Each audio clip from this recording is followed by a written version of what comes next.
Bonjour tout le monde, c'est Maud, on se retrouve pour une nouvelle vidéo, un nouveau point sur les sorties du mois de novembre.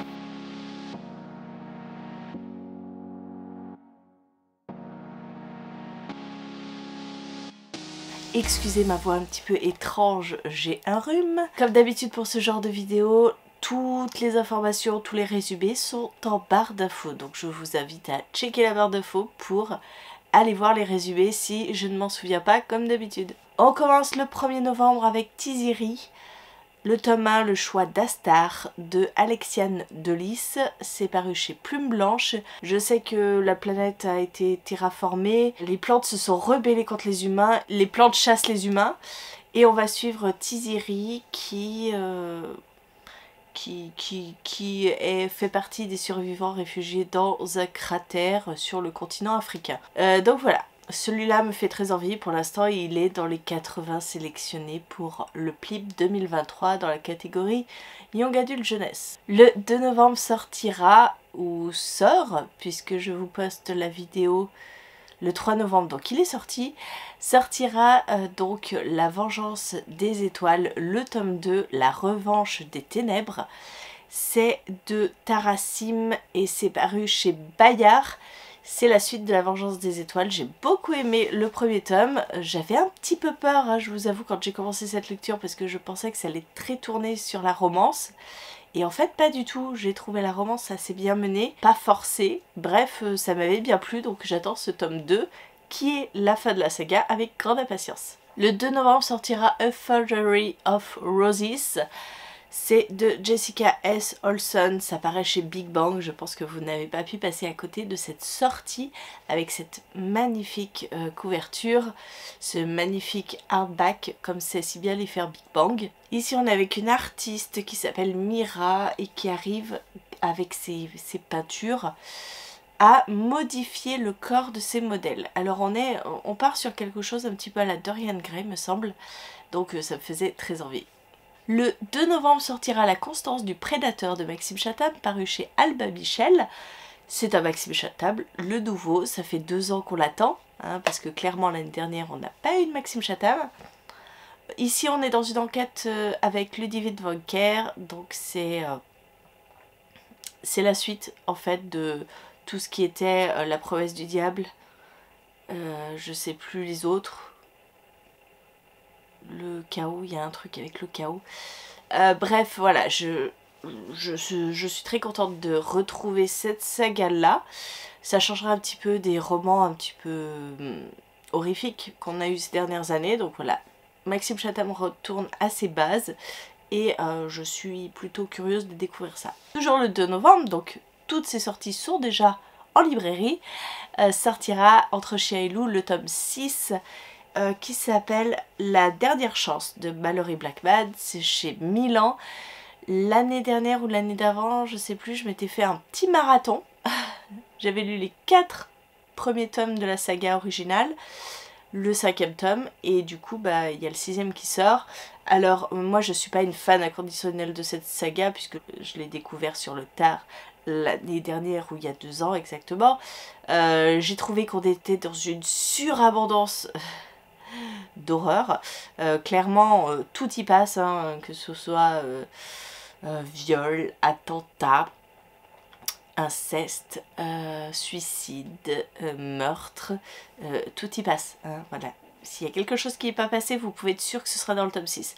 Donc voilà, je sais pas, en même temps je me dis c'est dommage d'arrêter un tome avant la fin, mais bon, à voir.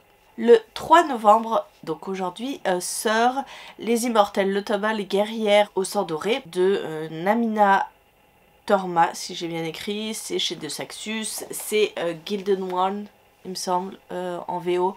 Donc moi j'ai beaucoup vu passer la couverture de la version VO. Il est assez attendu, hein, je vous le cacherai pas. Mais je ne sais pas vraiment de quoi il parle. Je crois qu'on est dans un monde où les femmes sont soit guerrières, soit je ne sais pas quoi, clairement. Bref, allez voir le résumé, je vous le mets en barre d'infos. Le 4 novembre sortira Le Serment des Traqueurs. C'est de Laetitia Lajoigny, ça sort chez La Martinière Jeunesse et on est dans un monde d'alchimistes. les alchimistes puisent leur magie de la faune et la fleur, sauf que la nature s'est rebellée et donc la nature a créé le spectre. Et maintenant, je crois il y a traité quelque chose qui fait que les sacrifices n'ont plus à avoir lieu. Bref, voilà, c'est un monde d'alchimistes qui me fait plutôt envie, une magie qui me plaît bien. Le 9 novembre sortira Amari, le tome 2 de Alston, et je ne me rappelle plus, mais qu'est-ce que j'avais aimé le tome 1, j'adore Amari, donc je suis trop contente de voir que le tome 2 va sortir. J'ai hâte de voir ce que cette petite espionne avec des pouvoirs particuliers va pouvoir nous sortir pour ce tome 2, et j'ai trop hâte. C'est une des sorties que j'attends le plus. Le 10 novembre sortira Les Gardiens des Cités Perdues, le tome 9, c'est voilà, Lune Stellaire, c'est chez Lumen, c'est de Shannon Messenger, et moi je n'en suis pas encore là. Je crois, alors il faudrait que je revérifie parce que ça date déjà de plusieurs années, hein, Gardiens des Cités Perdues. Je dois être au tome 7. Je crois que j'ai pas lu le 8 et le 8,5, et donc le 9, pour l'instant c'est pas pour moi tout de suite, mais bon, je vous le signale quand même parce que c'est une grosse sortie. Et si je ne me trompe pas, je crois que c'est le dernier de la saga, mais je peux me tromper. Le 16 novembre sortira Le Tribut des Dieux, le tome 2, et le nom c'est Taïra de Bluen Guillou. C'est chez Hachette et on est 15 ans après le tome 1 du Tribut des Dieux. Je ne vous ai pas encore fait la chronique de ce roman, mais j'ai lu le tome 1 qui est lui aussi dans les sélectionnés du PLIB 2023. Et voilà, je vous en parlerai plus en amont, et oui, pourquoi pas découvrir 15 ans plus tard ce qui a pu se passer. Allez, j'ai plus que 2 sorties. Le 18 novembre sortira Clone de la Nation, le tome 2, Je suis Marie, de My Wed Alix. Là, je vous ai fait la chronique. J'ai trouvé le tome 1 un petit peu introductif.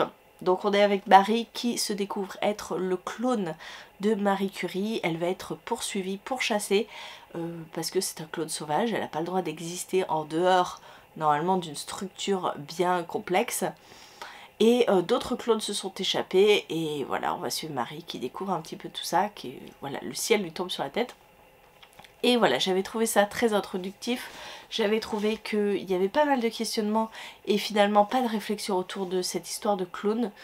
Donc pourquoi pas lire le tome 2 pour voir si ça se confirme ou pas, parce que c'est quand même la fin de la saga, donc on est censé quand même avoir toutes les réponses à nos questions. Et enfin, sortira le 24 novembre l'Agence Lovecraft, le tome 3, Tempus Fugit de Jean-Luc Barcastel chez Gulfstream. Encore une fois, une suite de saga que j'aime beaucoup, l'Agence Lovecraft, avec des ados qui sont pourchassés, poursuivis parce qu'ils ont des pouvoirs assez particuliers qui pourraient les amener à combattre des dieux anciens qui reviennent à la vie, donc Cthulhu par exemple. Voilà, c'est une mythologie assez sympa qui mélange donc le mythe de Lovecraft avec du Jules Verne, avec voilà, c'est plein d'aventures, c'est très dans l'action tout le temps, et voilà, j'aime beaucoup cette saga, donc c'est une sortie que j'attends aussi beaucoup. Je vais pas vous mentir, il y a énormément de second tome ou de troisième tome, ou voilà, vraiment beaucoup de suites de saga ce mois de novembre. Moi je ne me suis noté que ceux que je suivais, parce que voilà, si je devais vous parler de toutes les suites de saga, on n'aurait pas fini du tout la vidéo. Et voilà, je vous parle que de ces sagas que j'ai commencé, que j'ai dans ma palle, parce que sinon on s'en sort pas, je vous le dis.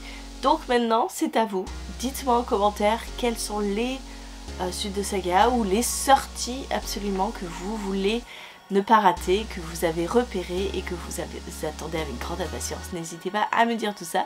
Et moi en attendant, je vous fais des gros bisous, je vous souhaite une très bonne journée, de très bonnes lectures, et je vous dis à très bientôt pour une nouvelle vidéo.